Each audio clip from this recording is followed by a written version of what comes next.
then people start accepting the jobs for like 25. All right, y'all.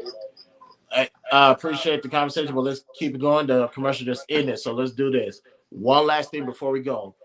I talked about this last Thursday, and I promise this room gave me conniptions because if there's one thing I hate, it's emotional men who can't control themselves. The topic of last week's conversation, Diego will remember this. I think she was in the room. How do we as men hold each other accountable? There's too many men out here who's fucking up for everybody. I know we're talking about simps and we're having fun with that, but in all seriousness, there's too many things going on in the black community, and there's not enough leaders. If you want to look at the statistics, what the divorce rates, you can look at single parent household, and people are going to ask me, where am I getting these statistics from? You're more than welcome to go to ifstudies.org. You can go to the US Bureau of Labor Statistics, CDC, HHS.gov, the census, or if you don't want to do all that hopping around, you can go to the Black demographics to look it up. But black men, although we made a turn in the right direction in the last 8 years, like I tell people, unbeknownst to me, because I was busy making a family of my own, black men are doing better, but we need to make more strides so we can get the heart of the black community, the black family, back to where it should have been 60 plus years ago.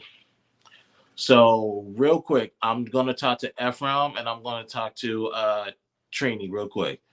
What do you guys think about holding black men accountable, and how does that look like to you guys? Ephraim, go ahead. I'm gonna be honest. I don't think you can hold another person accountable. People can only hold themselves accountable. But if we are having issues with men not being, more masculine in this country, I think the issue is that young men should just probably be going to school with young men and learning about manhood from male teachers. They should get rid of the boy and girl school, the co-ed schools, and men should go to school and focus on education and working with other men very early on. Um, that's what I think the thing is. Because once they get to a certain point, there's nothing you can do. You can't really take someone that's 31 and say, "Hey, you need to be accountable." It's too late. But overall, society-wise, young men should be going to school with young men only, no girls. And should be taught by male teachers only, the male administrators only. And they can understand, they kind of know how to operate with each other, set standards and things like that. Whereas right now, the school system and the way it works in America is actually a little too gynocentric. It's too much based on what makes kids feel good and participation trophies and things like that. I think schools should be focused on objective measures. Real quick, 30 seconds because we're gonna run out of time. I hate to cut you short. Yeah, that's it. I appreciate it, Trini. How do you believe we as black men should hold each other accountable? If you could do that in less than a minute, I would appreciate that.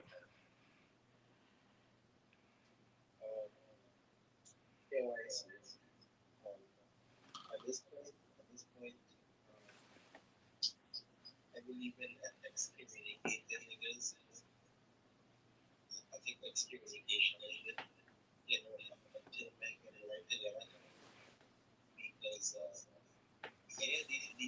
these men are going to be going to lose. So,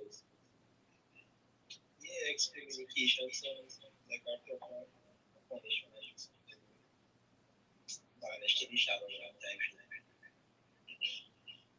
I appreciate that. I'm not mad at excommunication. Checkmate, how you doing, my brother? Doing good, my man. Doing good. Just called this channel. I appreciate it, man. I wish you was here earlier. We're on the tail end of the live stream of Clubhouse and YouTube. But real quick, I'm actually just one question. how do we as black men hold other black men accountable so we can better the community? If you could do it in less than a minute, I would really appreciate it. Let me make this pretty quick. We already got a hierarchy. We need to stick to it. The brotherhood needs to be much more active amongst each other. Picking each other up and holding each other accountable. I think that's the easiest way to do it. I guess empowering us as a whole unit would be great. Coming up with a code of conduct for the black community would be absolutely paramount. And I think I'm going to land right there. We definitely need a code of conduct. Now, with what all the brothers said, I'm gonna quickly go down the list to the ladies, like 30 seconds or less, so we can go ahead and get out of here. Diego, what did you think about the responses that was brought forward? I love the last gentleman's response. I wasn't looking at my phone, so I think it was an instant check, but I love his response. I think the only difference between, American culture and other cultures is that code of conduct, right? Like there are certain societal norms that people have to abide by in order to be accepted by society. And I think, I think that's a great idea. I appreciate it. Lola. I would say, just from a critical standpoint, as they say, when you see something, say something.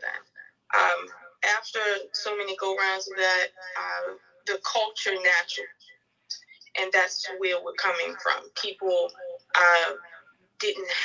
wouldn't stand for certain things to happen, even if they didn't live with you, even if they wasn't really a part of your community. And I think going forward, if we keep the momentum of when we see basically people being out of pocket and literally just speaking, when we see it in the moment, then that will steer the culture towards what is acceptable when individuals come into spaces, and then it'll translate into what they should be doing in their personal space.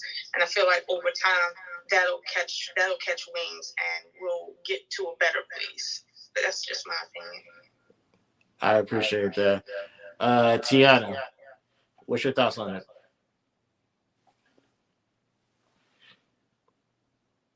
Tiana? It's all good. She probably stepped away.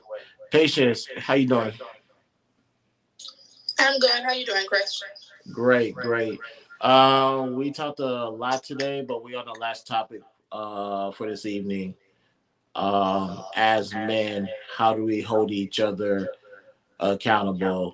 Ephraim brought up education and how boys and girls need to be separated. And in addition, Ephraim, I think they need to bring back shop classes.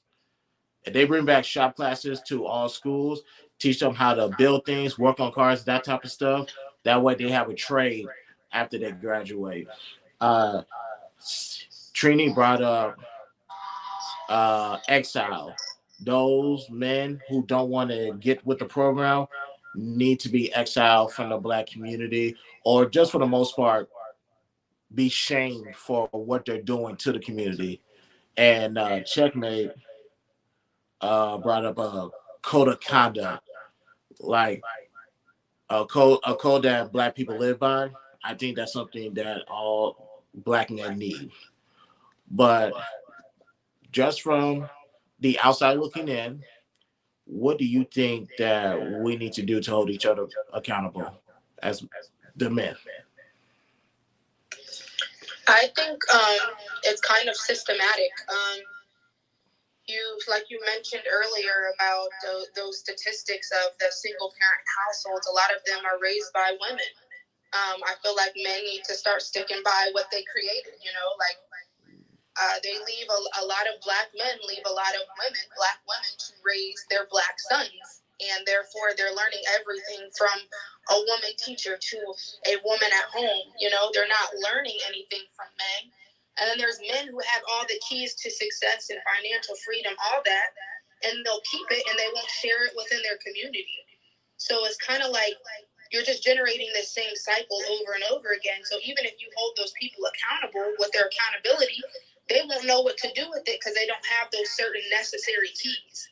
And that's what's really tearing apart black men in the black community is that, You know, people are so afraid to tell their friend or tell their quote unquote brother that what they're doing is fucked up or it's not right. It's almost like they're scared to confront what is right and what is wrong. And in society, they want you to grow up in the ghetto and be ghetto. That's what they promote. You know, they don't promote coming from a good household. They don't promote, you know, staying, you know, loyal to your kids and being in their lives and teaching them. You know, it's just a downward spiral, and it's continuing because the people, like I said, that have the keys to help those things, they keep it within themselves instead of sharing it and confronting the people who are doing something wrong. So I feel like that's the main issue. Patience knows how to finish strong. I appreciate you. Thank you so much.